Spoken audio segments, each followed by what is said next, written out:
اعوذ باللہ من الشیطان الرجیم بسم اللہ الرحمن الرحیم۔ السلام علیکم ورحمۃ اللہ وبرکاتہ۔ آپ دیکھ رہے ہیں A to Z عملیات چینل۔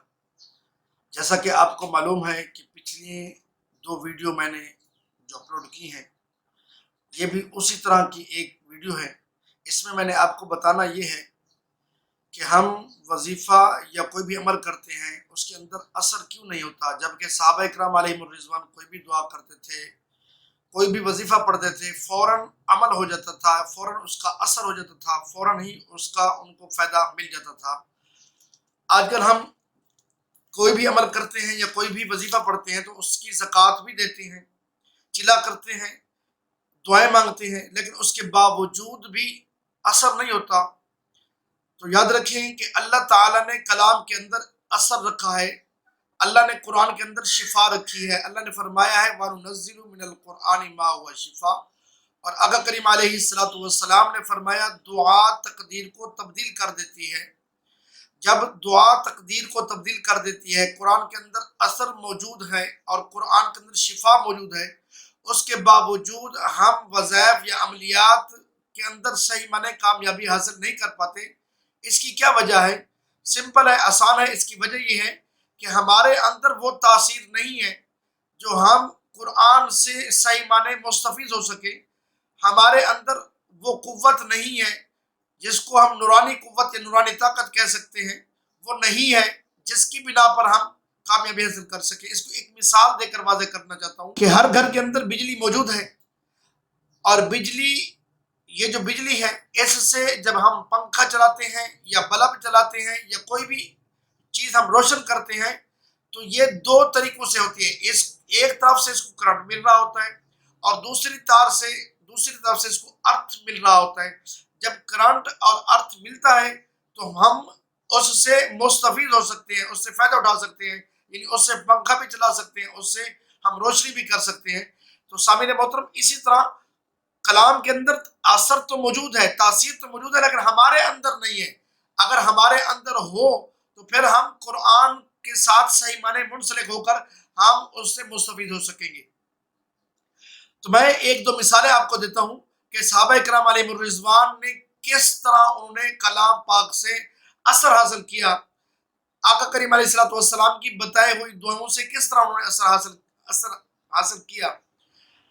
ایک مرتبہ حضرت خالد بن ولید رضی اللہ تعالیٰ عنہ جنگ کے میدان میں تھے اور ایک قلعے کا محاصرہ کیا ہوا تھا ان کی فوجوں نے، مسلمان فوجوں نے۔ تو آپ کو معلوم ہے کہ حضرت خالد بن ولید رضی اللہ تعالیٰ عنہ کی تمام زندگی جہاد میں گزری۔ حضرت خالد بن ولید رضی اللہ تعالیٰ عنہ نے کافی دنوں تک اس قلعے کا محاصرہ کیے رکھا۔ تو قلعے کے اندر سے ایک پادری نکلا، اس کے چند ساتھ حواری بھی موجود تھے، اس کے ہاتھ میں زہر کا ایک پیالہ تھا۔ وہ لے کر حضرت خالد بن ولید رضی اللہ تعالیٰ عنہ کی بارگاہ میں پہنچا اور عرض کی کہ اے خالد بن ولید، آپ ایسا کریں کہ اس سے اگلے جتنے قلعے ہیں اگر آپ ان کو فتح کر لیتے ہیں تو یہ قلعہ ہم آپ کو خود بخود آپ کے سپرد کر دیں گے، یہ ہم چھوڑ دیں گے۔ تو حضرت خالد بن ولید رضی اللہ تعالیٰ عنہ نے فرمایا کہ جب تک ہم اس قلعہ کو فتح نہیں کریں گے ہم آگے نہیں بڑھیں گے، ہم اس کو فتح کر کے آگے جائیں گے۔ تو اس پادری نے کہا کہ یہ جو میرے ہاتھ میں زہر کا پیالہ ہے یہ میں پی لوں گا، اور میرے مرنے کے بعد یہ میرے مرنے کی جو بار ہے، جو مرنے کا جو ذمہ داری ہے وہ آپ کے سپرد ہو جائے گی، آپ کی گردن پر ہو جائے گی۔ تو حضرت خالد بن ولید رضی اللہ تعالیٰ عنہ نے ایمانی قوت کے ساتھ جو اس کو جواب دیا وہ قابل سماعت ہے۔ انہوں نے فرمایا کہ اللہ کی مرضی کے بغیر کوئی کسی کو نہیں مار سکتا، چاہے آپ زہر کا پیالہ تو کیا، آپ زہر کا گھڑا بھی کیوں نہ پی لیں، آپ کو موت نہیں آ سکے گی جب تک اللہ تعالیٰ نہ چاہے۔ تو اس پادری پر ہوشیاری کے ساتھ، چالاکی کے ساتھ اس نے کہا کہ یہ لے پیالہ، اگر آپ کو اتنا بھروسہ ہے اللہ تعالیٰ کی ذات پر تو یہ لے پیالہ پی لیں۔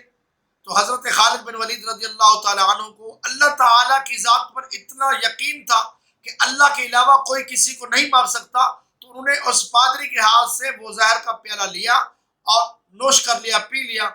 چند ہی منٹوں کے بعد حضرت خالد بن ولید رضی اللہ تعالیٰ عنہ کے جسم سے پسینہ نکلا، اور اسی پسینے نکلنے کے بعد جب حضرت خالد بن ولید رضی اللہ تعالیٰ عنہ نے پیالہ پیا تو پیالہ پینے کے بعد فوراً دعا پڑھی بسم اللہ الذی لا یضر مع اسمہ شیء فی الارض ولا فی السماء، اس دعا کے ذریعے سے، اس دعا کے اثر سے زہر کا اثر ختم ہو گیا۔ تو یہ تھا حضرت خالد بن ولید رضی اللہ تعالیٰ عنہ کا عقیدہ اور قوت ایمانی، جس کی بنا پر ان کو اللہ تعالیٰ نے اس زہر سے محفوظ رکھا، کیونکہ ان کو یقین تھا کہ اللہ تعالیٰ ہی موت دے سکتا ہے اور کوئی نہیں دے سکتا۔ تو اسی طرح انہوں نے پھر اس قلعے کا محاصرہ کیا رکھا اور اس کو فتح کیا اور فتح حاصل کی۔ اللہ نے ان کے محاصرے کے ذریعے، ان کی اس عمل کے ذریعے سے اللہ تعالیٰ نے ان کو سیف اللہ بنا دیا۔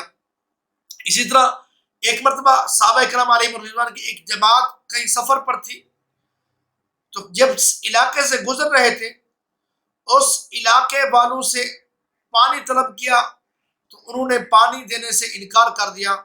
تو آگے جا کر اس بستی کے اندر، جو بستی کا سربراہ تھا، وہ کافی دنوں سے مرض کے اندر مبتلا تھا، بیمار تھا۔ تو بہت سارے طبیب حکیموں نے اس کا علاج کیا لیکن اس کو فرق نہ پڑا۔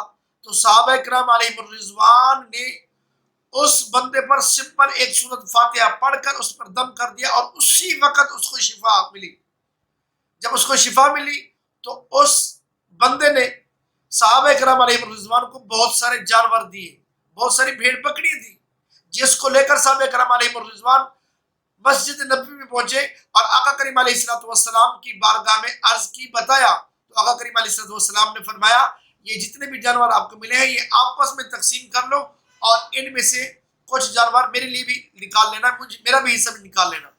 تو اس سے پتہ چلتا ہے کہ صحابہ کرام علیہم الرضوان کی زبان پر اتنا اثر تھا، بزرگی کی زبان پر اتنا اثر تھا، اب ہماری زبان پر اتنا اثر کیوں نہیں ہے؟ اس کی وجہ یہ ہے کہ ہمارے اندر وہ ایمانی قوت نہیں ہے۔ سب سے پہلے ہمارے دل کے اندر، ہمارے ذہن کے اندر صحیح معنی اللہ تعالیٰ کی ذات پر کامل یقین نہیں ہے۔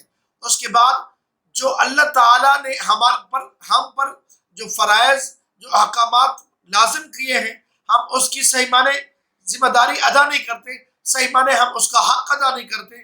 اس کے بعد ہم دین کے ساتھ صحیح معنی متعلق نہیں ہیں، صحیح معنی جڑے ہوئے نہیں ہیں، تو پھر ہم جب یہ دعائیں کرتے ہیں یا وظائف پڑھتے ہیں تو اسی لیے اثر نہیں ہوتا۔ تو سامعین محترم، جب بھی آپ کوئی وظیفہ پڑھیں تو سب سے پہلے اللہ تعالیٰ کی ذات پر کامل یقین رکھ لیں، اس کے بعد آپ احکام شریعت پر عمل کرنے والے بن جائیں، پھر جو دعا کریں گے انشاءاللہ العزیز آپ صحیح معنی اس دعا سے مستفید ہو سکیں گے۔ اللہ تعالیٰ ہم سب کا حامی ناصر ہو۔ السلام علیکم ورحمۃ اللہ۔